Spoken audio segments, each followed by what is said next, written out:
안녕하세요, 반갑습니다. 생명과학은 박기웅입니다. 여러분들 항상성 배우시느라고 상당히 고생이 많습니다. 제가 가르치느라고, 저는 가르치느라고 고생이 많고 여러분들 배우느라고. 오늘 이 시점에서 이제 팁을 하나 드리면요, 밥 먹고 났을 때 왜 이렇게 피곤한가, 식곤증이 오는가? 인슐린 때문이에요. 인슐린. 그러니까 이제 밥을 먹어도 과식을 하는 경우 있죠. 많이 먹게 되면 혈당이 팍 치솟으니까 인슐린도 팍 치솟아서 인슐린이 간에다가 막 포당을 막 저장을 해요. 다른 데서 쓸 포당이 없어져 버리니까 다른 데서는 이렇게 되는 겁니다. 예, 그래서 적당하게 드셔가지고 혈당이 너무 이렇게 치솟지 않게 이렇게 치솟게 해주시면 인슐린도 부드럽게 나와서 적당하게만 낮춰주니까 피곤이 덜 할 거예요. 어쨌든 과식은 상당히 안 좋은 것 같습니다. 제가 그래요. 녹화 들어가기 전에 여러분들 이제 제가 이제 하루에 와서 뭐 3강이다 4강을 딱 찍기 전에 거기에 쓸 분량, 열량을 채우기 위해서 무지하게 먹습니다. 그러니 강의 중에 얼마나 식곤증이 찾아오겠습니까? 그러니까 눈을 부릅뜨고 수업을 하는 거예요. 자, 여담이었고요. 여러분들 공부하시는데 많이 잘 드셔야 됩니다. 잘 드셔야지 뇌 활동도 활발해지고 학습 효과도, 능률도 오르게 되는데 너무 많이 드시면은 오히려 떨어질 수 있으니까 조금씩 자주 드세요. 알겠죠? 자, 그러면 이제 남은 항상성이 뭐냐면은요. 잠깐만. 넌 누군데 아직도 있니? 고춧가루 아직도 있구나. 좋습니다. 감독님, 여기 고춧가루 좀 확대해서 잡아주시겠어요? 아니, 그냥 해본 소리입니다. 자, 이거 여러분들 제가 이번 시간을 위해서 그대로 살려뒀습니다. 저의 작품이기 때문에 한번 보겠습니다. 간내 시상하부에서 나오는 TRH는 뇌하수체 전엽을 자극해서 TSH를 방출시킵니다. TSH는 갑상샘 자극 호르몬으로서 갑상샘을 자극합니다. 그러니까 TSH에 분비하는 내분비샘은 뇌하수체 전엽이고요. TSH의 표적기관은 갑상샘이죠. 갑상샘은 TSH 자극을 받아서 티록신이 나옵니다. 티록신은 세포흡 촉진, 물질 대사 촉진이라고 했습니다. 그래서 열을 발생시킨다 했죠. 이번 시간은 당연히 체온 조절입니다. 열을 만들 때 티록신이 쓰이게 되죠. 근데요, 이 티록신이 분비량이 증가해버리면요, 증가해버리면 이 녀석이 좀 그래요, 가가지고는 내보내지 마! 이러는 거야. 다시 처음으로 가서 간내 시상하고 그만 내보내! 그래서 TRH가 줄어들어요. 너도 그만 내보내! TSH도 줄어들어요.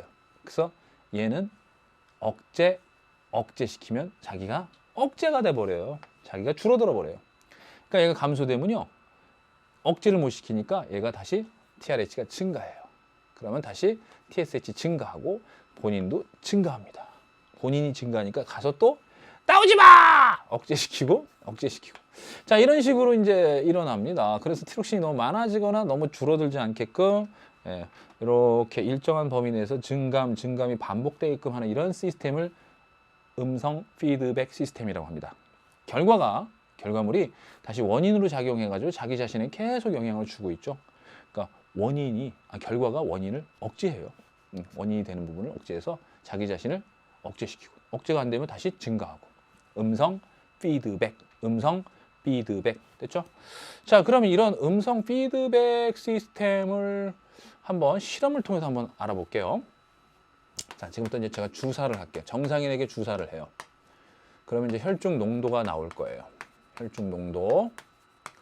자, 그 다음에 호르몬의 분비량이 측정이 될 거예요.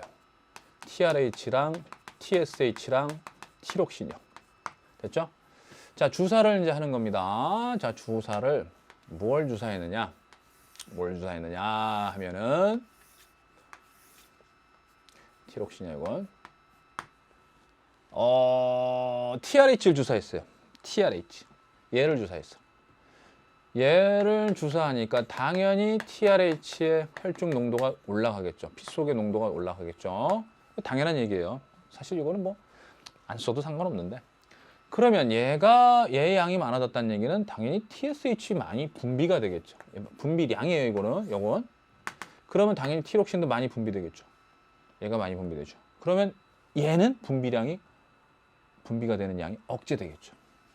됐죠? 분비량 말하는 거예요. 그 다음 이번엔 정상인에게 TSH를 주사했어요. TSH를 주사했더니 혈중 TSH는 당연히 많아지겠죠. 그러나 얘가 많아지면 티록신은 증가, 분비량은 증가하는데 얘는 억제되겠죠.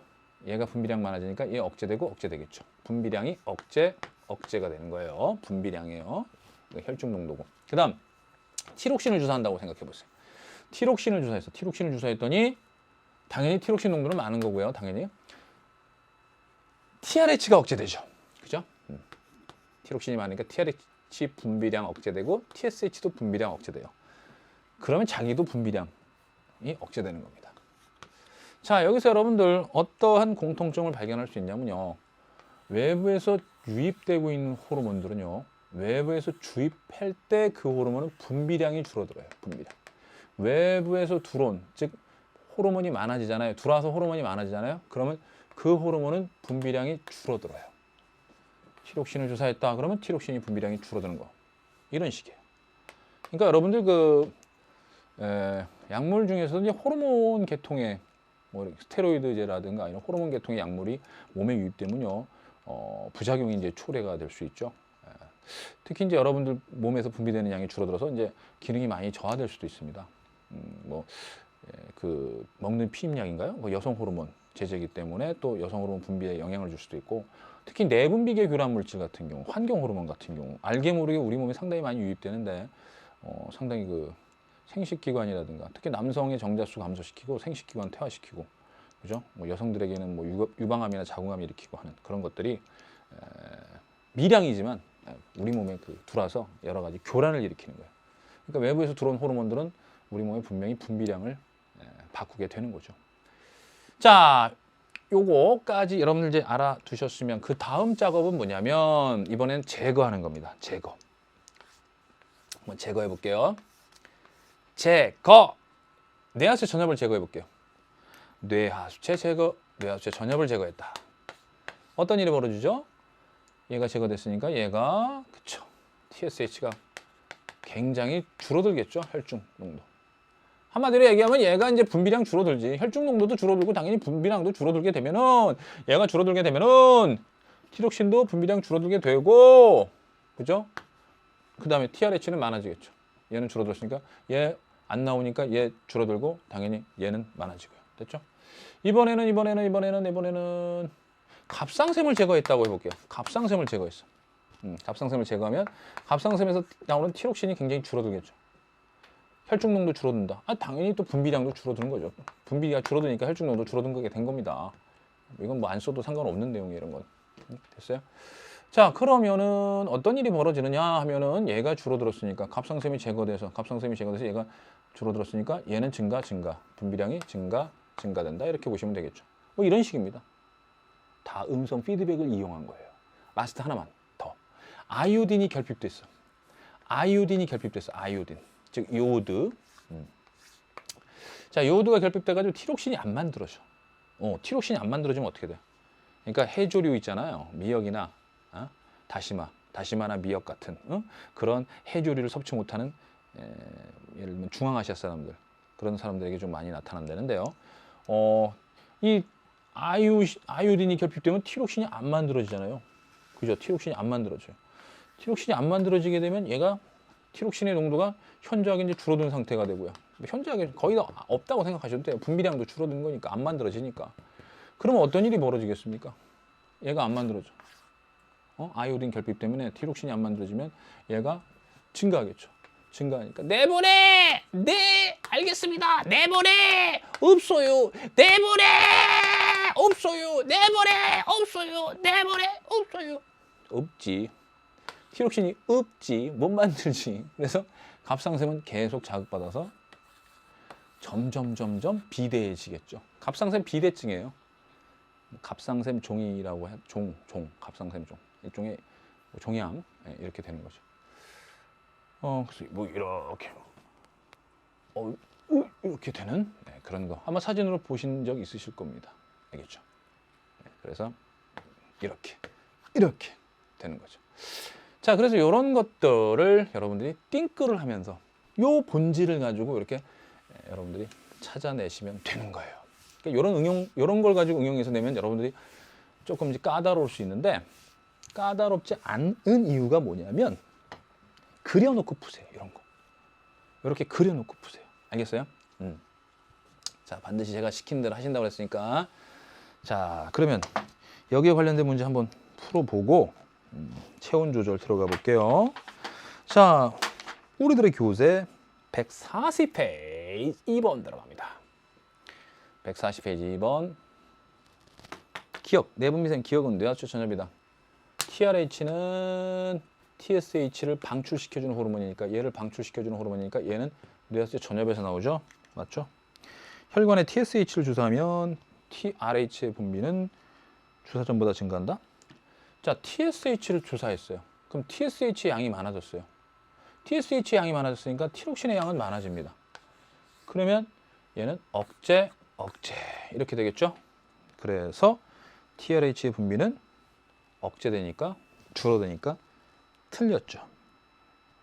혈관에 티록신을 주사하면 티록신의 분비는 얘를 주사하면 얘가 많아지면 감소 분비량도 감소하게 되는 거예요. 알겠죠? 티록신의 분비는 감소가 됩니다. 알겠죠? 외부에서 들어왔어. 그러니까 호르몬이 많아졌어. 그러면 그 호르몬은 분비량이 줄어들어야 돼. 그게 항상성이야. 아시겠죠? 그래서 티록신을 주사해서 티록신이 많아지면 감소 분비량 감소 이렇게 되는 겁니다. 그 다음에 하나 더 우리들의 교재 143페이지 1번 들어갑니다. 143페이지 1번.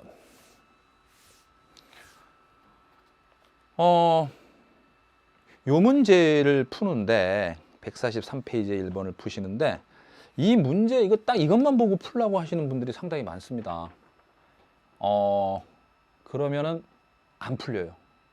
안 풀리지는 않더라도 어렵게 푸는 거고 힘들어요. 자, 이 내용이 딱 나오면 여러분들 본질을 먼저 옆에다가 꼭 필기를 해 두시길 바랍니다. 수능에서 팁을 드리는 거예요. 그래서 간내 시상 하부에서 저기 그려진 거죠. 저거 제가 안 좋은데 실제 수능에서는 간단하게 그리시면 돼. TRH가 나오고 TRH가 뇌하수의 전엽을 자극하면 뇌하수의 전엽에서 TSH 나오고 이 TSH가 갑상샘을 자극하면 갑상샘에서 티록신이 나온다 라는 거. 이거 누구나 다 그릴 수 있지 않습니까? 그죠? 됐어요. 여기까지 그렸어요. 그 다음에 문제 조건을 이제 맞춰 볼게요. 혈중, 호르몬, 기억, 니은, 티록신의 농도를 정상인과 비교해서 나타냈는데 A, B, C는 그죠? 이거 A, B, C예요. 됐어요? 여기다 써줄게. 이건 정상이고 이거 A, B, C입니다. A, B, C는 밑줄 쫙 시상하부, 요 간내 시상하부 또는 뇌하수의 전엽, 갑상샘 셋 중에 하나의 이상이 생긴 거야. 한 곳에 이상이 생긴 겁니다. 얘는 과연 누가 이상이 생긴 거, 얘는 누가 이상이 생긴 거, 얘는 누가 이상이 생긴 걸까? 그러면 밑줄 쫙 이상이 생겨. 티록신이 과다 분비되는 사람이래요. 얘가 과다 분비되는 상황이에요. 정상적이지 않고요. 과다. 이게 뭐야? 과다 분비되는 상황. 이런 거 잘 챙기셔야 돼. 됐습니까? 그리고 기억과 니은은 TRH 아니면 TSH다. 이렇게 나온 거죠. 그러면 이걸 그리셨으면 그 조건에 맞춰가지고 정리를 해주세요. 그거 얼마나 쉽습니까? 그거 해주는 거 어렵지 않아요. 보실래요? ABC는 이 셋 중에 하나인데 이거 아니면 이 셋 중에 하나, 요 세 개 중에 하나인데 ABC가 이상이 생기고 얘가 많이 나오는 거잖아요. 그럼 정상적인 경우 그러니까 얘가 만약에 이상이 생겼어요. 얘가 많이 이상이 생겨가지고 얘 많이 나오게 하려면 어떻게 해야 돼요? 얘가 이상이 생겨. 그렇죠. 얘가 이상이 생겨서 잘 보세요. 만약에 간내 시상 하부가 이상이 생겼어요. 그러면 얘가 이상이 생긴 거야. 그래가지고 얘가 이제 정상보다 얘가 많이 나와야 되니까 얘가 많이 나와야 되겠지. 당연히 많이 나온 거야. 됐어요? 그럼 얘도 많이 나온 거야. 당연히 얘가 많이 나왔으니까 얘도 많이 나오고 그다음에 얘가 많이 나오죠. 그럼 원래는 얘가 많이 나오면 얘 줄어들어야 되잖아. 근데 그게 아니야. 얘가 많이 나오는 거야. 계속. 얘 과다 분비인데도 얘가 많이 나오는 거야. 그럼 얘 이상인 거지. 간내 C상하부의 이상인 거예요. 됐죠? 만약에 뇌하수체 전엽의 이상이다. 뇌하수체 전엽의 이상이다. 그걸로 티록신이 과다 분비됐대. 자, 그러면 뇌하수체에서 얘가 많이 나오는 경우죠. 자, 얘가 많이 나왔습니다. 됐습니까? 뇌하수체 전엽의 이상이에요. 그럼 얘가 많이 나와서 얘가 당연히 많이 나오게 되는 거니까 티록신 과다 분비 됐죠? 네. 그럼 얘가 많아졌으니까 얘 줄어들죠. 됐습니까? 그럼 얘는 정상이죠. 얘 많았으니까 얘 정상이고 얘가 많았으니까 얘 정상이죠. 그럼 얘만 이상이 있는 거야 지금 현재. 뇌하수체 전엽. 됐어요? 이번에는 갑상샘의 이상이 있다고 생각해 보세요. 갑상샘의 이상. 갑상샘의 분비 이상으로 어차피 조건이 뭐야? 조건이 거기 두 번째 줄 티록신이 과다 분비되는 거니까 얘가 이상해서 얘가 많이 나오는 거여야 돼요. 그럼 얘가 많이 나오는 거야. 그럼 어떻게 돼야 돼? 얘만 이상이 있는 거고 얘는 정상적으로 얘가 많으니까 그쵸? 줄어들고 줄어드는 거야. 됐어요? 얘 줄어들고 줄어들면 줄어들어야 되는데 그렇지 않고 과다 분비되는 거예요. 갑상샘 이상으로. 이거예요, 이거. 이해 가셨나요? 문제 조건에 맞춰서 제가 여러분들한테 그려드린 거예요. 이렇게 정리해드린 거예요. 다시 돌려보세요. 이해가 안 가면. 자, 티록신이 과다 분비된대. 이 셋 중에 하나 이상으로서. 그럼 얘가 이상이 있으면은 얘가 이상으로 얘가 많이 나오는 경우는 어떤 경우야? 많아지는 경우지. 그럼 얘 많아지면 얘 많아지고 얘 많아지는 경우. 그지? 그 다음에 이번엔 뇌하수체 전엽에서 이상이 있어서 얘가 많이 나오는 경우. 얘가 많아지는 경우. 많아지고 그 다음에 얘는 줄어드는 거. 그죠? 그럼 얘 이상인 경우. 그 다음에 갑상샘 이상인 경우. 얘가 많아지면, 갑상샘 이상으로 얘가 많아지면 얘는 감소. 됐어요? 뭔 말씀인지 이해하세요? 네. 그래서 이건 여기가 이상이 있는 거고, 여기는 여기. 얘 이상해서 얘가 과다 분비되는 거고. 그 다음에 이거는 얘가 이상이 있는 거죠. 갑상샘 쪽에서. 됐죠? 자, 그러면은 이걸 그대로 옮기시면 돼. 그대로 옮겨볼게요. 예를 들면은 요거 C 보면은요, C. 높음이에요. 높음은 C인데요. 누가 높음입니까? 누가 높음이에요? 그죠? 얘죠. 높음. 됐어요? 그러니까 아하, C는 얘구나. C는 바로 간내 C상하부의 이상이구나 라는 걸 알 수 있고요. 그 다음에 낮음 높음. 됐어요? B를 보시면 낮음 높음이죠. 그러면 낮음 높음이죠. 그럼 아하, 갑상샘 이상인 거구나. 여기는 C, 여기는 B. 됐죠? B가 바로 낮음 높음이니까 바로 B는 갑상샘의 이상인 거예요. 됐어요? 됐죠? 그러면 last scene이죠. 마지막 A는 높음 낮음 높음. 됐습니까? 네. 그래서 얘는 A가 되는 경우요. A의 케이스야. 즉 뇌하수체 전엽의 이상이 있는 경우에 이런 결과가 나오게 되고 높음 낮음 높음이 되고 그죠? 이때 높음이 누가 되는 거야? 높음이 기억이니까 얘가 기억이 되는 거야. 그렇죠? 얘가 높아진 거니까 기억이죠. 그다음에 낮은 건 누구야? 낮은 건 여기. 예? 높음은 기억, 낮음은 니은이니까, 그죠? 낮음은 니은이 되는 거죠. 그래서 얘가 니은, 얘가 기억. 이런 식으로 찾으시면 된다 이런 얘기예요. 알겠죠? 예. 그래서 주어진 자료나 조건을 이렇게 변화시켜서 본질적인 개념 속에서 다시 파악할 수 있는 능력도 필요한 겁니다. 고난도를 여러분들 접했을 때. 아시겠어요? 알겠어요? 이건 본질이잖아요. 음성 피드백 작용을 통해서 배운 내용이고요. 그 다음에 여기다가 문제의 조건을 그대로 적용시키면 돼요. 됐어요? 네, 그래서 이렇게 따져주시면 쉽게 풀리게 되는 겁니다. 알겠죠? 네. 이해 안 가셨으면 다시 들어보시고요. 그 다음에 이해 가셨으면 다시 한번 풀어보세요. 스스로가. 기억.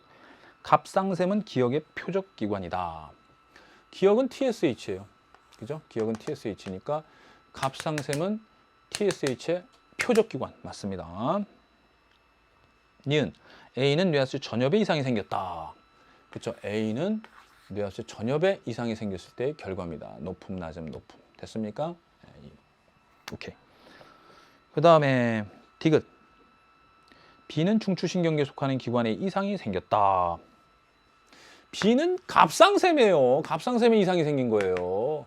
뇌하수체 전엽하고 갑상샘은 내분비계예요. 내분비계에 속하는 내분비기관이에요. 내분비샘. 얘가 중추신경계. 얘가. 알겠습니까? 네. 그래서 디귿은 틀렸습니다. C가 바로 중추신경계에 속하는 기관에 이상이 생긴 겁니다. 네. 좋습니다. 자, 이렇게 해서 제가 티록신의 분비를 음성 피드백 작용에 의한 내용까지 얘기했는데 이게 이제 자연스럽게 체온 조절까지 가야 돼요. 체온 조절까지 가야 되니까 지금부터 이제 체온 조절 얘기를 좀 하려고 합니다. 체온 조절. 자, 잘 보세요. 먼저 춥든지 저온이면은 춥잖아요. 그래도 체온을 37도로 끌어올려서 맞춰야 돼요. 고온이야. 더워. 아주 더운 지역에서도 체온을 낮춰서 37도를 맞춰줘야 돼요. 자, 어떤 상황이든 저온이든 고온이든 우리는 37도를 맞춰야 된다. 참 신기하지 않습니까? 아무리 더워도 37도, 아무리 추워도 37도. 와우, 서프라이즈. 우리 몸에 좀 이 시스템은 정말 놀라운 것 같아. 서프라이즈. 자, 수능에서는 이게 많이 나옵니다. 많이 나왔고 많이 나올 거예요. 왜? 수능 보는 시절이 더 추우니까. 추우니까. 이게 참 웃긴 게 추워지면 교감신경 흥분해요. 교감신경 흥분하면 정신이 번쩍 납니다. 정신 번쩍. 공부 잘 돼. 어우, 공부 잘 돼. 자, 이렇게 되는 거거든. 아침에도 일어나기 힘들어. 일어나기 힘들어. 이거 부교감신경 때문이야. 일어나기 힘들어. 야, 교감신경 너 좀 나 깨워줘. 쫙! 벌떡 일어나는 거지. 교감신경 흥분하면. 공부할 때도 마찬가지야. 더우면 부교감신경. 에어컨 딱 틀었다. 와, 시원해. 교감신경. 그런데 이 학생이 이게 참 저 같은 경우는 말입니다. 예전에 여름까지 힘들어. 그런데 우리 어렸을 때는 9월 달 되면 벌써 추워져. 제가 빙하기 때 살은 건 아닌데 하여간 9월 달에 벌써 찬바람이 부니까 여름 지나면 찬바람이 부니까 정신이 번쩍 나서 그때부터 공부해. 그때부터 공부해서 나 대학 간 사람이야. 그런 사람이야 나 그런 사람이야. 천재 아니야? 근데 요즘에는 10월 말까지 뜨끈뜨끈해. 지구온난화인가 봐. 찬바람이 불려니까 10월 말부터 찬바람이 불어. 몇 주 공부하고 수능 보는 거야. 여러분들 추워지면 공부할 생각하지 마시고요. 덥다고 공부 안 하지 마시고요. 후회하십니다. 여러분들이 할 수 있는 지금 이 시간들 정말 다시 돌아오지 않는 이 시간에 최대한 노력을 해주시길 바랍니다. 덥다고 안 하고 아시겠죠? 그래서 추워지면 수능이다. 이 말 명심하세요. 그러니까 춥기 전에 열심히 공부해 주시길 바랍니다. 춥자마자 수능입니다. 자, 춥습니다. 추운 겨울날 쫙 우리 체온을 일정하게 유지해야 돼. 어떻게 해야 됩니까? 그렇죠? 열을 많이 발생시켜야 돼. 하지만 열이 나가는 건 차단해야 돼. 방출량을 줄여야 돼. 자, 제가 이제 그렇게 비유를 해드렸어요. 마치 집에 겨울에 어떻게 해야지 집 온도가 일정하게 유지되는가. 제가 말씀드렸죠. 바로 보일러를 틀자. 이게 제가 오리지널이야, 이게. 보일러를 틀고 창문 닫자. 이거 언제부터 얘기했어, 이거를 내가. 10년 전부터. 자, 보일러 틀고 창문 닫자야. 자, 추워요? 그러면 겨울날 여러분들 집에 보일러 틀어요. 보일러 딱 맞춰놓고, 그 다음에 창문 열어놓으면 안 되잖아요. 창문 닫고, 열 나가는 거 막고 방출되는 거 막고 열 많이 생성시키면 된다는 얘기예요. 그럼 열을 발생시키는 방법은 뭐예요? 그쵸. 티록신을 많이 분비시키면 돼요. 티록신이 많이 분비되면 지금 설명했던 이 티록신이 많이 분비되면 세포호흡이 촉진되는 거예요. 세포호흡이 촉진돼요? 그쵸. 제가 지금까지 누누이 말씀드렸잖아요. 이 티록신이라는 게 바로 이 과정을 촉진시켜서 열을 많이 만들어낸다 이렇게 얘기했잖아요. 근데 또 하나 있습니다. 포도당이 필요해요. 포도당. 아니 포도당도 없는데 이 과정만 촉진시킬 수 있나? 그건 아니잖아. 그래서 포도당을 많게 만들어줘야 되는 혈당을 높여주는 호르몬도 나오는데요. 혈당을 높여주는 호르몬들이 어디서 나오냐면 바로 추위라는 스트레스 때문에. 그죠?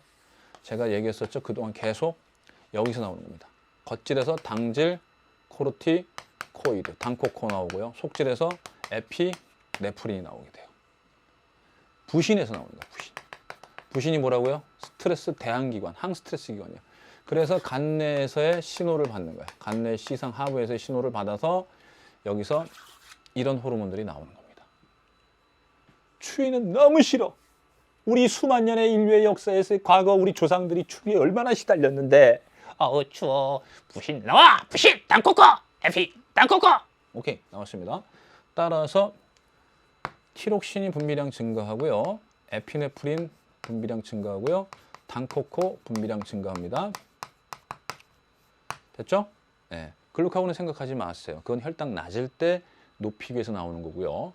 얘네들이 나오는 이유는 스트레스이기 때문이야. 스트레스. 추위가 스트레스. 그래서 에피네프린이 부신 속질에서 나오고요. 당질 코르티코이드가 부신 겉질에서 나오게 됩니다. 자, 그래서 열심히 태워서 이제 열을 만들게 되고요. 간이나 근육이요. 네. 근데 또 있어, 추울 때. 추울 땐 또 뭐가 일어나냐면 떨림이 일어나. 막 떨어. 뭘 떨어요? 저처럼 주접을 떠나요? 아니죠. 근육을 떠는 거죠. 부르르 떨어. 근데 이때 근육은 내장근인가요? 위장이나 소장이나 방광 같은 내장근이야. 와! 내장근을 떠는 사람 추울 때 혹시 내장근을 오한 들렸네. 이건 아니잖아. 이건 아니잖아. 골격근입니다. 골격근에 떨림이 일어나요. 체성신경을 이용해서 골격근을 딱 떨게 하는 거야. 야! 부르르! 좋습니다. 그러면 그 순간 근육세포가 ATP를 생산하기 위해서 세포호흡이 촉진되면서 ATP 만들잖아. 근육 수축할 때 ATP 필요하잖아. 그거 만들 때 열도 나는 거예요. 알겠죠? 그래서 여러분들 사실 해서는 안 되는 짓인데 사실 급하니까 추운 겨울날 가끔 전봇대 뒤나 골목에서 이렇게 실내를 하는 경우 있잖아. 그때 브르르 떨잖아. 이러한 바람직하지 않은 예보다는 그렇지. 바람직한 예. 물속에서 수영장에서 알겠지? 물속이라서라니까 무슨 목욕탕에서 지금 목욕하다가 지금 오줌 아니 수영장 워터파크. 제가 현장에서 조사해 봤습니다. 혹시 수영장에서 한 번도 오줌 안 싸본 사람 손들어. 거의 없어. 완전 전멸이야. 그렇지. 남학생이나 여학생은 대부분 급하니까 워터파크 너무 넓은데 저기 화장실 가기 싫으니까 수염 치다가 가만히 눈치 보다가 으르르 떨고 싸사 이렇게 합니다. 그러니까 이제 떨지 않으려고 애를 써도 떨려. 왜 그러냐? 여러분들 오줌물이 뜨끈뜨끈합니다. 오줌물이 37도예요. 아시겠어요? 그 오줌물이 흘러내릴 때 그 뜨거움이 바로 37도야. 느껴보셨죠? 그 37도. 물은 비열이 크기 때문에 상당히 많은 열량을 갖고 있습니다. 그 물이, 그 많은 열량이 일순간에 빠져나가는 거야. 그것도 물속에서, 찬물 속에서. 찬물 속에서 지금 내가 체온을 지금 유지하려면 계속 열을 발생시켜야 되는데 갑자기 오줌물이 굉장히 많은 열량을 갖고 나가버리면 그렇지. 내 몸은 그만큼의 열량을 순식간에 만들어내야 돼. 그렇지 않으면 체온이 떨어질 수 있어. 그래서 순식간에 떨어서 이제 열을 만들어 주는 거죠. 열 생성, 열 발생입니다. 골격근의 떨림. 아시겠죠? 예. 그래도 너무 죄의식 갖지는 마시고요. 예. 워터파크 사장님께 죄송합니다만은 어떻게 자연적인 생리적인 그런 건데 그렇죠. 그래서 좀 수영장 물이 좀 한 8월달 되면 무지하게 더럽습니다. 사실은 예. 근데 전 개인적으로 여러분들의 건강 증진, 면역력 증강을 위해서 예, 가세요 그냥. 알겠어요? 물속에 들어가세요. 내년에 알겠죠? 지금 말고 고3인데. 자, 그럼 이제 열을 만들었죠. 그럼 열을 밖으로 내보내면 안 되겠죠. 그래서 열 방출량을 차단시키기 위해서, 열 손실량을 줄이기 위해서 창문을 닫아야 되는데 우리 몸의 창문은 어디냐면 바로 피부입니다. 피부. 예, 모공이나 이런 얘기하지 마시고요. 눈입니다. 눈 닫으면 뭐 창문 닫는 거야? 마음의 창문? 피부예요. 피부. 피부가 바로 외계랑 접하고 있기 때문에 피부를 닫아야 되는데 피부를 어떻게 닫냐면 피부 쪽에 흐르는 모세혈관이 있어요. 이걸 수축시켜. 자, 피부 쪽에 흐르는 모세혈관을 수축시키면 어떤 일이 벌어지냐면 피부 쪽에 흐르는 혈류량이 줄어들어요. 피가 뜨끈뜨끈한데 피부 쪽에 피가 많이 가면 피가 빨리빨리 식어서 체온이 떨어져요. 그러니까 찬물에 손을 넣거나 아니면 그러면 손이 하얘지고요. 얼굴 추운데 나가면 얼굴이 하얘지는 이유는 그쵸. 피가 안으로 숨는 거야. 피부 쪽으로 안 오는 거야. 피부 쪽으로 모세혈관이 수축돼서 혈류량이 줄어들면 그만큼 바깥쪽으로 뺏기는 열이 줄어들게 됩니다. 그래서 열 방출량이 감소돼요. 그리고요, 잇모근이 수축이 일어납니다. 잇모근 수축. 자, 잇모근은 설립자, 털모자, 근육근자니까 이걸 뭐라고 그러냐면 털세움근이라고 그래요. 털세움근이 뭐냐면 여러분들 손등에 보시면 털이 지금 누워 있습니다. 이렇게. 손등에 있는 털 한번 봐보세요. 참 빈약하군. 자, 그 털이 정말 신기한 게 그 털마다, 털끝마다 이렇게 털끝 하나 건들지 마라. 이게 아니야. 털끝마다 근육이 있어요. 이게 바로 털세움근, 즉 잇모근이야. 그런데 이 잇모근에 분포한 신경, 잇모근에 분포한 신경이 누구냐? 바로 교감신경이야.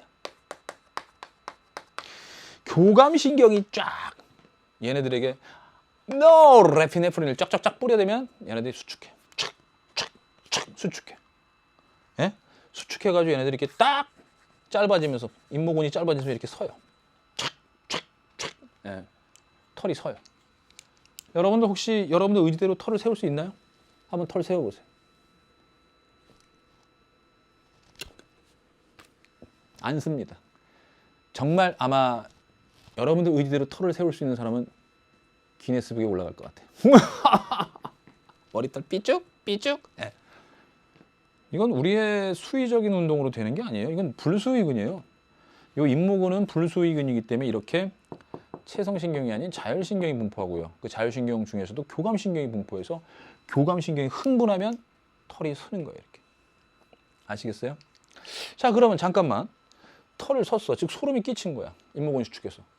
그럼 이게 왜 열 방출량을 감소시키는 걸까요? 믿기 어렵지만 이 털 사이에 공기층이 형성돼서 열이 빠져나가는 것을 막는답니다. 믿겨져요? 한번 보세요. 여기 털이 섰다고 해서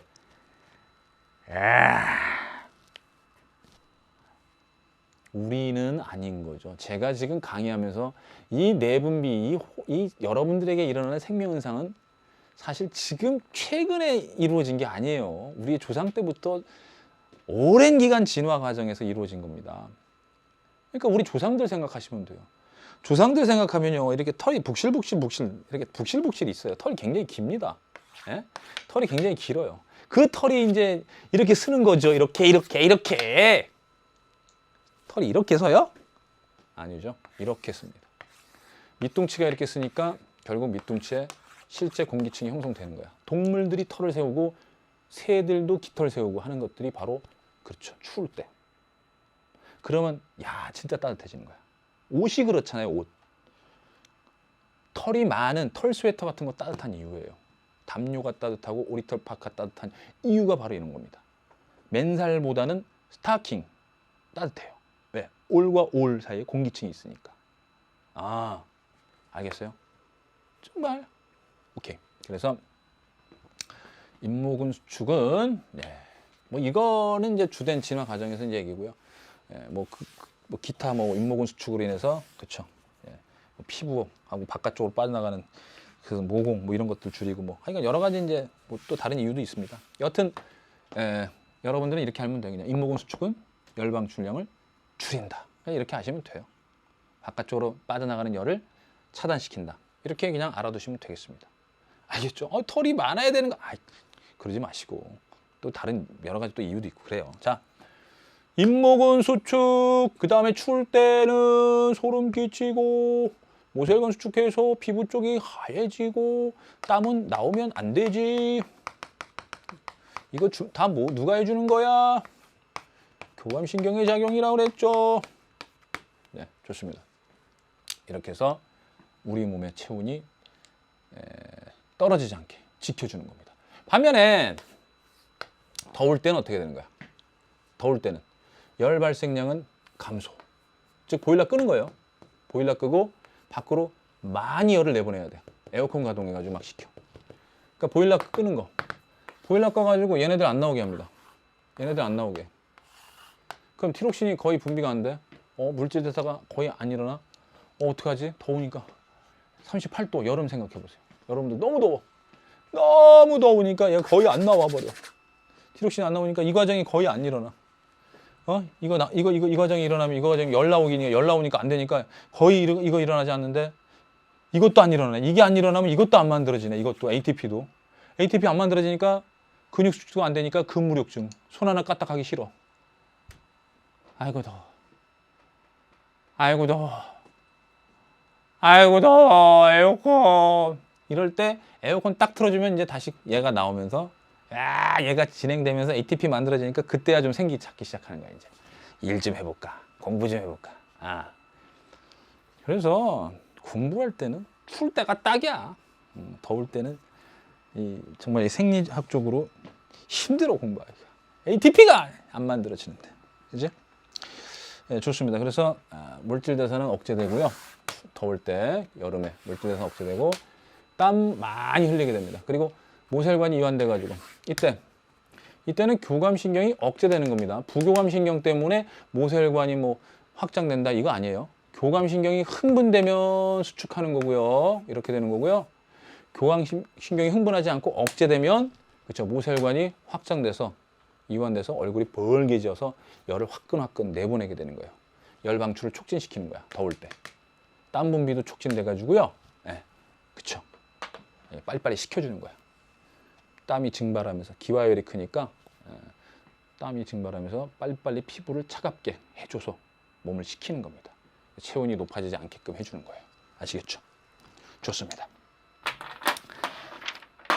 자, 이것이 바로 우리들에게 요새 138페이지에 대한 내용입니다. 138페이지에 대한 내용이 되고요. 그럼 지금까지 한 거를 제가 한 판에다가 딱 그려서 정리를 해 드릴게요. 그리고 나서 이제 문제 풀고 끝낼게요. 됐죠? 너는 이제 바이바이! 안 돼! 알았어. 너는 남겨줄게. 자, 자, 여기 이거 뭘까? 이건 자극을 받아들이는 건데 자극인데 과연 어떤 자극일까? 자, 그 자극을 받아들이는 중추는 다름 아닌 간내의 시상하부가 될 터이고 얘가 하얀색으로 제가 쓰면은 호르몬이다 이렇게 생각해 주시면 돼. 자, 호르몬을 내보내는 건 내분비샘이 되겠지. 내보내니까 내분비샘이 되겠지. 호르몬 내보내면 내분비샘. 호르몬을 내보내면 내분비샘이야. 얘는 호르몬이지만 얘는 분명히 명심해. 얘는 예외적으로 간내 시상하부 중추야, 중추. 자, 그 다음에 노란색은 노란색 말고 빨간색은 신경계. 됐지? 빨간계는 신경계예요. 자, 신경계고 여기서 호르몬이 나가니까 이것도 내분비샘 되겠죠? 그 다음에 또 빨간계도 신경계. 빨간 것도 신경계. 됐죠? 네. 자, 신경계. 됐죠? 네. 그 다음에 이렇게 좋습니다. 자, 그럼 요거는 호르몬을 내보내니까 그쵸? 내분비샘이죠? 내분비샘. 그 다음에 얘는 호르몬 안 내보내요. 그러니까 표적기관이라고 그래 그냥. 표적기관. 됐죠? 표적기관. 얘도 호르몬 안 내버려요. 그냥 표적, 기관 이렇게 그냥 편안하게 쓰세요. 예. 얘는 호르몬 내보내네요. 얘는 누굴까요? 얘 누굴까요? 간내 시상에서 만들어진 거 이렇게 여길 거친다. 그렇죠. 뇌하체 후엽이에요. 이게. 뇌하체 후엽. 그럼 뇌하체 후엽에서 나와서 이렇게 표적기관 가는 거니까. 자, 지금부터 정리하겠습니다. 삼투압 조절은 이쪽이에요. 삼투압 조절은 이쪽이야. 누구지? ADH. ADH가 뇌하체 후엽에서 분비돼요. 간내 시상 하부의 조절을 받습니다. 그럼 표적기관이 누구지? 콩, 팥. 자, 이 자극 어떤 자극이야? 오케이. 짜게 먹었어. 짠 음식을 먹었어. 그랬더니 간내 시상하부가 ADH 분비량을 증가해. 콩팥에서 수분 접수량이 증가해. 됐죠? 삼투압 조절이고요. 자, 이번에는 자, 이쪽 봐봐. 이쪽에서 나오는 호르몬의 종류는 어떤 걸까요? 이쪽. 이런 경로. 이런 경로일 때 얘는 무조건 뇌하체 전엽이에요. 무조건 뇌하체 전엽밖에 없어요. 뇌하체 전엽밖에 없어. 알겠어요? 내분비샘일 때. 간내 시상하부 내분비샘일 때 이 내분비샘은 무조건 뇌하체 전엽이야. 오케이? 자, 그러면은 여기서 누가 나오느냐? 바로 그렇죠. T, R 요걸로 할게. 요 색으로 잘 보이니까. 요 색이 잘 보이겠죠? TRH 분비되면 뇌하체 전엽에서 TSH 분비되고 얘는 그럼 갑상샘이 돼요. 갑상샘에서 티록신 이렇게 나오게 되죠. 이번에는 CRH 몰라도 돼요, 이건. 근데 뇌하체 전엽을 얘가 자극하면 ACTH 부신거칠 자극 호르몬이에요. 부신거칠 자극 호르몬. 그럼 얘는 이 내분비샘이 뭐가 돼요? 부신거칠이 돼요. 부신거칠에서 무당이 나와. 일단 여러분들 당질만 알아두세요. 무기질은 제껴도 돼. 제끼라웃. 당질 코르티코이드 나오는 경로는 바로 요렇게 알겠죠? 간내 시상하부에서 호르몬 분비에서 뇌하체 전엽을 통해서 부신 거칠 자극 호르몬이 나오면 당질 코르티코이드가 나오는 거야. 그럼 당연히 얘가 많이 나오면 감소. 음성 피드백이 작용하겠죠. 당연히. 그 다음에 얘는 교감신경이야. 자, 교감신경이 이렇게 간내 시상하부로부터 뻗어나온 교감신경이 작용하는 곳은 어디야? 자, 부신 속질이 있어요. 부신 속질. 그래서 에피네프린이 나와. 이렇게 이런 경로로. 됐죠? 요거 두 개 비교하는 거 상당히 많이 나옵니다. 당질 코르티코이드랑 에피네프린. 에피네프린은 교감신경에서 나오는 거예요. 부신 속질에 교감신경이 작용하면 에피네프린이 나오고. 그 다음에 이번에 이자의 알파세포에서 글루카곤이 나올 때도 교감신경에서 나오게 돼요. 물론 이제 자체적으로 포도당을 인식하기도 합니다만은. 자, 그 다음에 부교감신경이 흥분해서 이거 하나 기억하세요. 이자의 베타세포에서 인슐린 나와요. 자, 이자의 베타세포는요, 주로 부교감신경의 작용을 받아서 이제 인슐린을 내보내요. 예, 물론 자체적으로 혈당이 높아졌을 때도 내보내긴 합니다만은 주로 이제 부교감신경의 작용을 받습니다. 당연히 중추는 간내가 되겠죠. 간내 시상하부. 됐죠? 자, 이번엔 교감신경이 흥분하면요. 그쵸. 이 표적기관이 뭐예요? 그쵸. 피부의 모세혈관이나 앤드 잇모근이 되겠죠. 앤드 땀샘이 되겠죠. 됐죠? 얘가 흥분하면 모세혈관 수축, 잇모근 수축, 땀 분비 억제 이렇게 되는 거야. 즉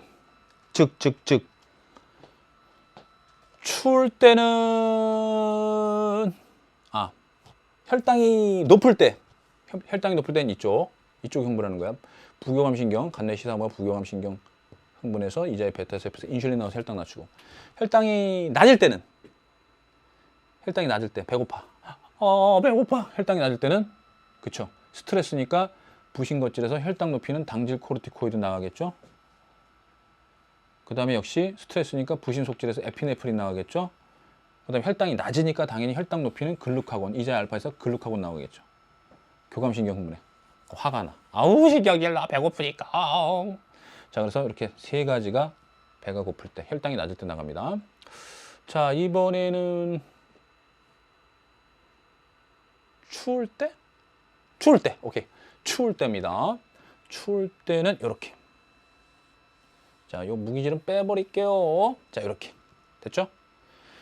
열 생성량 증가합니다.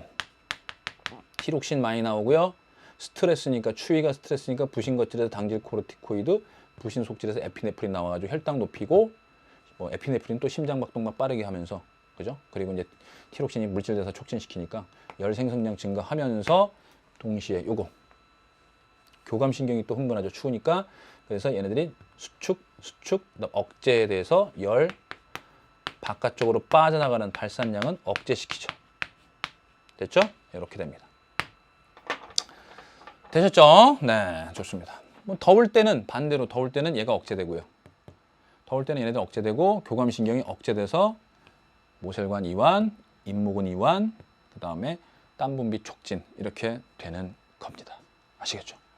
선생님 요거 좀 한번 확대 좀 부탁드리겠습니다. 우리 학생들에게 한번 딱 외우게끔. 아, 잘 보이니? 미안해, 빠질게. 감사합니다, 우리 감독님. 정말 감사합니다. 자, 이제는 남은 문제 풀고 이 시간을 맞춰야겠습니다. 자, 우리들 교재 7페이지 2점 테스트 들어갑니다. 7페이지. 141페이지 7번. 아이고, 혈당 떨어졌네. 혈당 떨어졌슈. 네, 자, 반응이. 저온자극 시 땡그라미 주세요. 중추신경계, 신경기역. 골격근에 분포하는 거는요. 골격근에 분포하는 건 채성신경입니다. 알겠죠? 그러니까 이제 몸을 여러분들 이렇게 떠는 건데 제 의지로 떠는 건 이거 대뇌가 떨게 해주는 거야. 대뇌가 골격근을 떨게 해주는 거고요. 그 다음에 추울 때 부르르 떨는 건 여러분들 의지하고는 상관이 없기 때문에 간내 시상하부가 잠깐 채성신경 빌려가지고 채성신경 에이 이렇게 빌려서 골격근을 떨게 하는 겁니다. 아시겠죠? 그래서 골격근은 채성신경이 분포한다라는 거 잊지 마시고. 그래서 열 발생량 증가시키는 거예요. 얘는 열 발생량 증가. 얘는요. 추우니까 교감신경 흥분시켜서 교감신경이죠. 그러니까 자율신경이죠. 자율신경이 교감신경 흥분시켜서 혈관, 피부 쪽 혈관을 수축시켜서 혈류량을 줄여요. 그래서 열 방출되는 걸 억제시켜요. 열 만들고 밖으로 나가지 않게 하면 체온은 상승하게 되는 거죠. 추울 때. 자, 그러면은 기역 채성신경계에 속한다 맞고요. 니은 신경 니은은 교감신경이다 맞고요. 디귿 저온자극 시 골격근의 떨림이 촉진되어 열 발생량이 증가한다. 그렇죠? 열 발생량이 증가하는 겁니다. 열 방출량이 증가하는 거 아니에요. 단어 잘 알아두세요. 생성이나 발생이나 똑같은 말이고요. 그 다음에 발산, 방출, 손실, 열 손실, 열 방출, 열 발산 비슷한 말입니다. 알겠죠? 그래서 얘는 이거 증가시키는 거예요. 얘는 요거 차단시키는 거고 억제시키는 거고 당연히 요거는 간내 시상하부가 되겠죠. 넘겨주세요.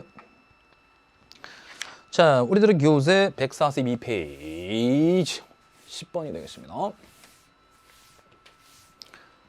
자, 여러분들 시상하부 온도에 따른 미졸적 골격근의 열발생과 피부의 열발생 중 밑줄 쫙쫙.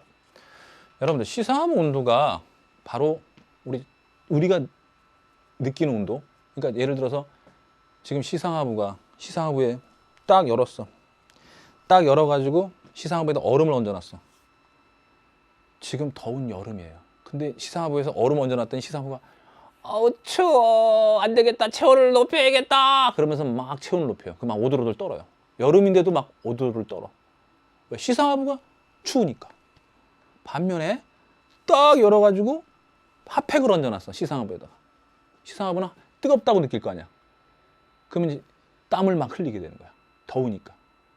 겨울이어도 주변이 막 겨울이어도 시상하부 자기가 느끼는 대로 조절하는 거야. 그러니까 쉽게 얘기해서요. 여러분들 체온이 몸 안에 지금 간내 시상하부가 있잖아. 그러니까 여러분들 체온이 높아지면 간내 시상하부가 덥구나라고 느끼는 거고 여러분들 몸이 차가워지면 춥구나라고 느끼는 거예요. 그러니까 시상하부 온도가 높아질 때는 너무 덥구나. 시상하부 입장이 돼 보세요. 덥다. 안 되겠다. 몸을 좀 식혀야겠다. 해가지고 점점점 증가하는 건 몸을 식히는 거잖아. 둘 중에 뭐야? 몸을 식혀야 되니까. 그치? 피부를 통해서 땀 분비 촉진. 땀 분비 촉진 등과 같은, 그쵸? 땀 분비량 증가와 같은 바로 열 발생량 증가야. 열 발산량이야. 되겠죠? 열 발산량이고요. 요건 뭐야, 요거? 요거는 추워지니까 시상하부가 아우 추워 안 되겠다. 추워질수록 증가하는 건 그치 열 생성량. 얘는 열 생성량 증가야. 열 생성량. 한마디로 여기서 제시된 조건 중에 뭐야? 그치 골격근의 떨림. 골격근에서의 열 발생량 이런 것들이야. 됐죠? 네, 그러면은 기억 틀렸죠. 니은 단위 시간당 피부 근처 혈류량은 T1과 T2. 요건 추울 때. 요건 정상보다 높으니까 더울 때. 추울 때하고 더울 때. 더울 때 빨리빨리 열을 화끈화끈 바깥쪽으로 방출시켜야 되니까 피를 식혀야 되니까 그렇죠. 피부 쪽에 혈류량이 많은 건 T2에서 많습니다. T2. 더울 때 더 많은 거예요. 디귿 단위 시간당 잇모근에 연결된 교감신경의 활동 전이 발생 횟수. 이 말은 교감신경이 언제 더 많이 흥분하느냐야. 이때 흥분하니 이때 흥분하니. 그래서 잇모근 흥분시켜가지고 소름 끼치게 한 건 이때니 이때니. 당연히 추울 때지. 추울 때 더 잇모근 더 발딱. 그쵸? 수축해가지고 잇모근이 수축해서 털이 소름이 끼치게 되는 거죠. 그래서 T1보다 T2가 아니라 T1에서 더 교감신경이 많이 흥분하는 겁니다. 즉 활동전이 발생 횟수가 더 증가하는 거예요. 알겠죠? 추울 때는 막 활동전이 발생 빈도가 증가했다가 더울 때는 교감신경의 활동전이 발생 횟수가 릴렉스해져. 요건 흥분, 교감신경의 흥분, 요거는 교감신경의 억제 이렇게 얘기하는 겁니다. 요건 추울 때, 요건 더울 때. 됐죠? 자, 그 다음에 이제 우리들의 교재 143페이지인데 남아있는 3점짜리 다 풀어보겠습니다. 남아있는 3점짜리 다 나와! 자, 어떤 건강한 사람의 시간에 따른 나트륨 이온의 섭취량과 나트륨 이온의 배설량을 나는 이때 이 사람의 체중 변화를 나타내는 것이다. 와우. 와우, 서프라이즈! 왜? 나트륨 이온, 즉 소금이라고 생각해 볼게요. 소금을 섭취했더니 체중이 증가했어. 가만히 생각해 보세요. 제가 지금 여기다 소금 갖다 놓고요. 아, 정말요? 소금 갖다 놓고 소금 먹었는데 체중이 증가합니까? 엄청 먹어야지 증가할 거 아니야. 그럼 이 체중 증가한 게 소금 때문에 증가한 거예요? 아니죠. 소금 때문에 증가한 건 아니죠.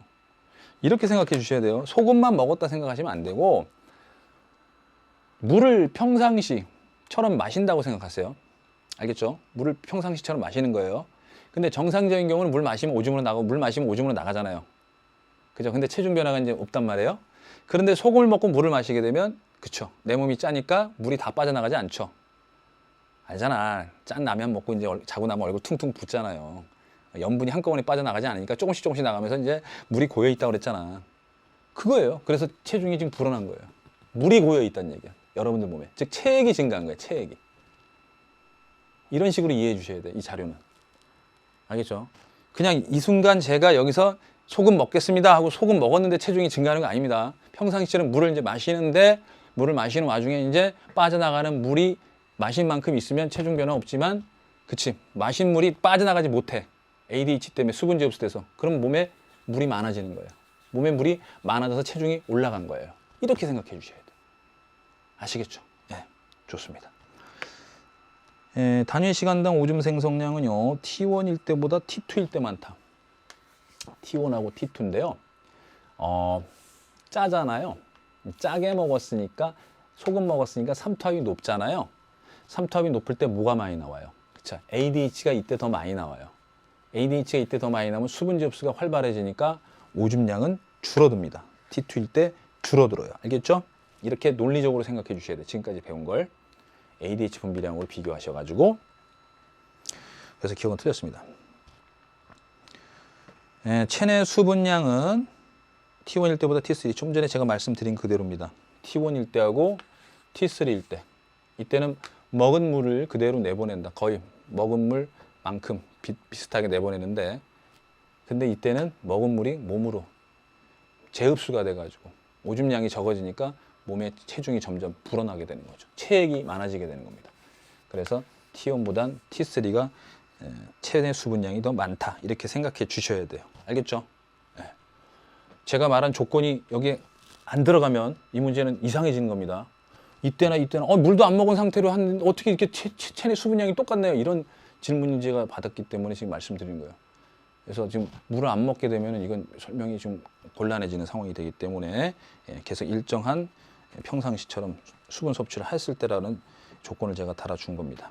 알겠죠? 그래서 수분제 흡수가 좀 더 많은 이때가 몸에 수분량이 더 많아지게 되는 겁니다. ADH 분비가 많아져서요. 그 다음에 디귿 단위 시간당 항인효 호르몬의 분비량은 T3일 때보다 T4일 때 많다. 자, T3, T4 있죠? T3, T4. 요 때는 어때요? 아직도 우리 몸에 나트륨이 많아요. 아직도 고농도란 뜻이에요. 나트륨이 아직도 많아요. 그죠? 근데 요 때는 이제 어때요? 배설되는 게 더 많다는 얘기죠. 그죠? 그러니까 요 때가 T3일 때가 나트륨 이온이 더 아직 많기 때문에 농도가 지금 아직도 고농도인 상태이기 때문에 그죠? ADH 분비량이 요 때가 좀 더 많은 거예요. 알겠습니까? 따라서 ADH 분비량은 T3일 때보다 T4가 아니라 T3일 때 더 많은 거고요. 다시 이제 원이 취되었을 때는 ADH가 줄어들겠죠. 됐죠? 그래서 이게 여기도 보시면 수분제 흡수가 많기 때문에 수분제 흡수를 많이 해서 내 몸에 체액이 많아지고 있는 거 아닙니까? 수분제 흡수를 많이 한다는 얘기는 ADH가 많이 나온다는 얘기예요. T3일 때 더 많이 나오는 거예요. 알겠죠? 네. 그래서 디귿은 틀렸습니다. 다음에 넘겨주세요. 자, 3번을 보시면은 요거는 뭐 쉽죠? 이건 베타세포에서 인슐린 나오고 알파세포에서 글루카곤 나오고요. 포도당을 투여했는데요. 만약에 주사를 놨으면 포도당이 이렇게 될 테고요. 아니면은 먹었으면 섭취했으면 이렇게 올라가겠죠. 그죠? 어쨌든 간에 이렇게 이제 올라갔다고 칠게요. 그럼 혈당이 증가했으니까 인슐린도 증가하겠죠. 그래서 인슐린이 되는 거죠. 그죠? 그럼 혈당이 다시 낮아지겠죠. 혈당이 낮아지니까 다시 인슐린도 줄어들게 되는 거고요. 됐어요? 네. 자, 기억은 간세포에 작용하여 글리코젠의 합성을 촉진한다. 인슐린이니까 맞죠? 간세포에서 글리코젠 합성을 촉진한다. 혈당을 낮춰주는 거죠. 혈중 니은의 농도는 T1일 때보다 T2일 때 높다. 자, 여러분들 제가 다시 한번 그려드릴게요. 포도당이 이렇게 이제 증가했어요. 혈당량이 이렇게 증가하면 인슐린량은 이렇게 증가했다 다시 감소하는 거고요. 그 다음에 만약 글루카곤 같은 경우는 글루카곤은 혈당량이 증가하면 글루카곤은 감소하게 됩니다. 이렇게 했다가 다시 이제 이렇게 증가하게 되겠죠. 그죠? 그러니까 인슐린이 증가할 때 글루카곤은 감소하게 된다 이런 얘기죠. 자, 따라서 글루카곤의 농도는 T1일 때하고 T2일 때 T1보다 T2일 땐 줄어든 거죠. 그죠? 맞죠? 이게 딱 보시면 T1보다 T2가 줄어든 거죠. 글루카곤은 줄어드는 거예요. 혈당이 높아지면 글루카곤은 감소하는 겁니다. 그래서 T2일 땐 줄어들게 됩니다. T2일 때 낮다 이래야 돼. 얘는 틀렸고 이거 혈당량은 T3일 때보다 T2일 때 높다. 혈당량은 자 T1에서 이제 점점점 증가하죠. 그러다가 감소하겠죠. 그래서 T2보다 T3가 더 감소된 겁니다. 지금 이 그래프 보시면 알겠죠. 그죠? 네. T2에서 이제 혈당량이 증가했다가 이제 쫙 감소하고 있는 거야. 따라서 T3보다는 T2일 때가 좀 더 혈당량이 높고 T3로 갈 때 혈당량은 감소하는 겁니다. 왜? 인슐린이 혈당을 감소시킬 거 아니야. 인슐린이 많이 나왔으니까 이때 많이 나왔으니까 그 다음에는 당연히 혈당이 줄어들게 되고 그러니까 인슐린이 감소하게 되는 겁니다. 알겠죠? 이렇게 그래프 그려서 생각하세요. 만약에 그래프 이렇게 나왔다 생각하면 이런 식으로 여기다 그려서 생각해 주시면 돼요. 알겠지? 자, 그 다음에 그래서 디귿은 맞죠. 4번 보세요. 호르몬 A와 B의 경로, 분비 경로. 호르몬 A와 B는 뭐냐면 티록신과 에피네프린이에요. 제가 요거 이제 강의를 해드렸으니까 요걸 보시면서 하시면 굉장히 쉽습니다. 그래서 요게 이제 티록신이 되겠죠. 요건 갑상샘이 되고요. 요건 TSH가 되고요. 요건 뇌합체 전엽이 되고요. 됐죠? 요건 교감신경이 되고요. 요건 부신 속질이 되고요. 요건 에피네프린이 되겠습니다. 에피네프린이 되겠습니다. 따라서 기억, 호르몬 A가 과다 분비되면 기억을 통한 자극은 얘가 많아지면 이거 억제, 이거 억제. 그래서 기억을 통한 자극의 전달이 억제되겠죠. 기억은 틀렸고요. 니은은 신경에 의한 자극 전달 경로이다. 그렇죠. 교감신경. 자율신경인 교감신경에 의해서 전달되는 거고요. 디귿. 기억을 통한 자극 전달 속도보다 니은을 통한 자극 전달 속도가 호르몬은요 혈액을 통해 천천히 퍼져나가는 반면에 신경계는 도선을 통해서 상당히 빠르게 전달이 됩니다. 그래서 니은이 더 빠르죠. 네, 맞습니다. 5번 들어갑니다. 자, X하고 Y는 뭘까요? X는 글리코젠을 포당으로 바꿔서 이제 바깥쪽으로 나가게 하니까 혈당을 높여주는 글루카곤 또는 에피네프린인데요. 여기서는 이자니까요. 글루카곤 생각해 주시면 되겠고요. 그 다음에 이거는 글리코젠을 합성시켜주는 인슐린이다. 이렇게 생각해 주시면 되겠어요. 혈당 낮춰주는 거죠. 자, 이 환자는요. 정상치보다 상당히 높다라고 해서 이제 당뇨 증세가 나타나겠네요. 정상인보다 상당히 높은 쪽으로 혈당량이 증가하고 있네. 그죠? 환자는 호르몬 Y가 결핍됐다라고 하면 인슐린이 결핍됐다. 맞아. 혈당이 높잖아요. 따라서 맞고요. 정상인에게 혈중 호르몬 X의 농도는 T2일 때보다 T1일 때 높다. T2일 때보다 T1일 때 높다. 자, 여러분들 호르몬 X는요. 지금 인슐린이 증가했어요. 인슐린이 증가했다는 얘기는 뭐예요? 반대로 글루카곤은 감소해야 되죠. 그래서 T2일 때가 더 적어야 돼요.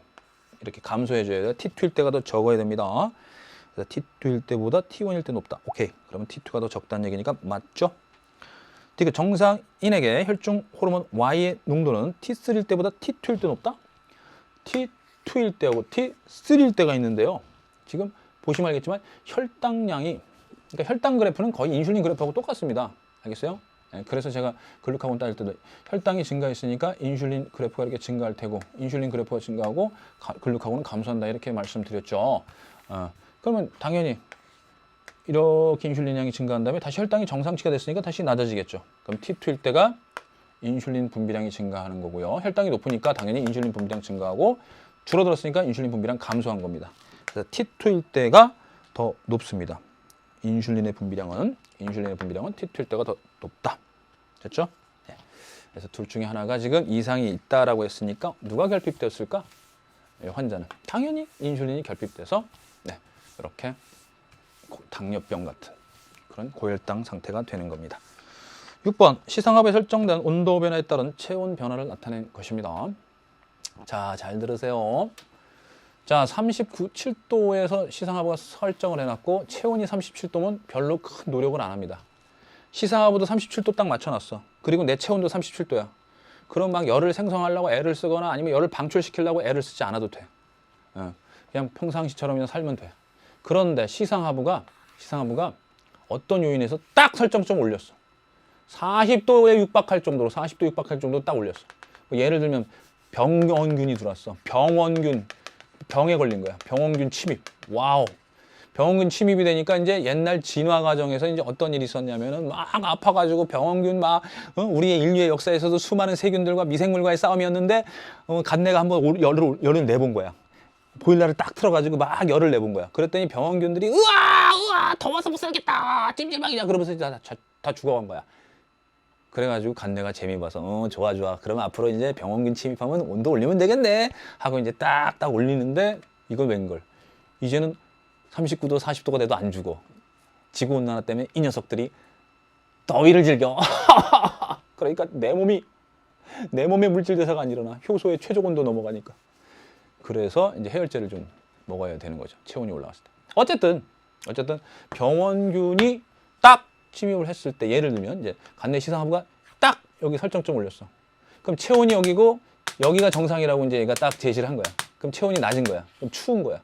추우니까 계속 체온을 올리는 거야. 열 발생량 증가하고 막 오돌오돌 떨리는 거야. 지금 39도야. 39도 또는 38도야. 그런데도 불구하고 아직도 여기까지 못 올라갔으니까 아직도 추운 거야. 그러니까 오돌오돌 떠는 거야. 오돌오돌. 그래서 열이 펄펄 끓는데도 계속 떨고 있다는 얘기는 여러분들의 체온이 올라가고 있는 겁니다. 병이 들었다는 얘기죠. 좀 이상이 있다는 얘기야, 몸에. 알겠죠? 오돌오돌 떤다는 얘기야. 그래가지고 여기까지 딱 올렸어요. 39도까지 막 펄펄펄 이제 끓는데 체온이 여기까지 했으니까 이제 별 노력 안 하는데 여기서 이제 해열제를 딱 먹었어. 해열제를 매달 먹은 거야, 이거? 자, 어쨌든. 자, 무슨 요인에서 이제 시상하부가 딱 낮췄어. 이제 보통 이제 해열제를 먹었다고 이제 가정을 해볼게요. 자, 시상하부가 딱 낮추니까 체온이 여기야. 시상하부는 일로 여기를 맞춰놨는데 체온이 여기니까 너무 더운 거야. 몸이 너무 더운 거야. 그럼 어떻게 돼야 돼? 이만큼 낮춰야 되겠지. 시사하부가 설정한 만큼 낮춰야 되니까 이때 엄청나게 얼굴이 벌게지면서, 즉 피부 쪽에 혈액량이 많아지면서 땀이 나면서 화끈화끈 거리는 거야. 해열제 먹었을 때 여러분 알잖아. 그래서 빨리빨리 열을 방출시키는 거야. 물질 대사는 딱 억제시킨 다음에 계속 열 방출을 촉진하니까 그냥 체온이 떨어지는 거지. 이해가셨어요? 이땐 더울 때야. 그래서 여러분들 이제 막 해열제를 먹거나 뭐 약을 먹거나 이제 해서 병이 났을 때 그 다음에 막 땀을 내고 막 얼굴이 벌게지고 그럴 땐 내가 체온이 떨어지고 있구나 이렇게 생각해 주시면 돼요. 자, 이때는 추울 때하고 똑같은 증세가 나타납니다, 여러분들. 체온을 올리기 위해서 추울 때하고 똑같은 증세. 이때는 더운 여름날, 더울 때 체온을 낮추려고 하는 그런 현상이 나타나는 거하고 똑같습니다. 됐죠? 그러면 기억, 단위 시간당 근육에서의 열 발생량은 T1일 때보다 T2일 때. 이때 체온을 올리기 위해서는 열을 많이 발생시켜야 되니까 이때 오돌오돌 막 떨면서 근육에서도 열을 많이 발생시키겠죠. T2일 때 많고요. 맞고요. 단위 시간당 피부 근처의 혈관의 혈류량은 지금 방금 설명했죠. 이때보다는 이때 체온을 낮춰야 되니까 이때의 피부 쪽에 얼굴 시뻘개져 가지고 빨리빨리 열을 내보내야 됩니다. 피를 식혀야 돼. 그래서 혈류량이 이때 증가해요. 더울 때니까. 이때는 더울 때니까. 그래서 T4일 때 더 많습니다. 맞고, 단위 시간당 피부에서의 땀 생성량은 이땐 추울 때고 이땐 더울 때야. 이땐 별 변화 없다고 그랬어요. 됐죠? 그러니까 더울 때 땀이 많이 생성이 되는 겁니다. 그래서 T4일 때 더 땀 분비량이 많겠죠. 네. 자, 그 다음에 7번. 이건 교감신경. 이것도 교감신경. 이건 에피네프린. 이건 잇목은 수축입니다. 추울 때 얘기하는 겁니다. 추울 때. 알겠죠? 기억, A는 척수에서 뻗어 나온다. 둘 다 교감신경이에요. 잇목은 수축시키는 거 교감신경. 부신속질에서 에피네프린 나오게 하는 거 교감신경. 교감신경은 척수의 중간 부분에서 뻗어 나옵니다. 기억맞군요. B의 신경절 이전 뉴런의 신경세포체는 시상 하부에 있다. 제가 지금 말씀드렸죠. 얘네들 교감신경. 둘 다 교감신경이기 때문에 척수에서 뻗어 나오기 때문에 척수에 있습니다. 신경절 이전 뉴런의 신경세포체는 척수에 있습니다. 척수. 이건 틀렸고, 이거 체온이 낮아지면, 즉 저온 자극일 때, 그렇죠? 얘가 흥분하면 잇목은 수축. 됐죠? 그리고 교감신경에서 에피네프린이 증가하게 됩니다. 자, 그래서 디귿은 틀렸죠? 니은 디귿은 틀렸다. 라스트 문제입니다. 8번. 자, X축은 혈장 삼투압에 따른 ADH입니다. ADH 써주시고요. X는 뇌하체 후엽에서 분비되는 ADH입니다. 따라서 기억은 맞죠? ADH의 표적기관. 그 다음 요거는 혈액량에 따른 ADH예요. 제가 여러 개의 그래프를 통해서 이미 알려드렸죠. 이걸. 니은. 가에서 오줌의 삼투압은 안정상태일 때보다 T1에서 높다? 자, T1일 때 ADH가 더 많이 나와요. 요때보다 요때 ADH가 더 많이 나와. 그러니까 ADH가 많이 나오면 수분 제흡수량이 많다는 얘기예요. ADH는 곧 수분 제흡수라고 그랬으니까 ADH를 통해서 수분 제흡수되면 오줌의 농도, 그러니까 오줌의 양이 줄어드니까, 오줌으로 나가는 양이 줄어드니까 오줌의 농도는 증가하겠죠. 따라서 오줌의 삼투압은, 즉 농도는 T1일 때 더 높아지는 거고요. 디귿. 나에서 단위 시간당 오줌 생성량은 요때가 더 ADH가 많이 나와요. 안정 상태일 때보다 요때가 더 ADH가 많이 나와. ADH가 많이 나오면 수분 제흡수가 많으니까, 수분 제흡수가 많다는 얘기는 오줌량은 줄어든다는 얘기예요. 요때 줄어듭니다. T2일 때 줄어들어요. 알겠죠? 그래서 T2일 때 많다니까 틀렸네. 줄어들게 되는 겁니다.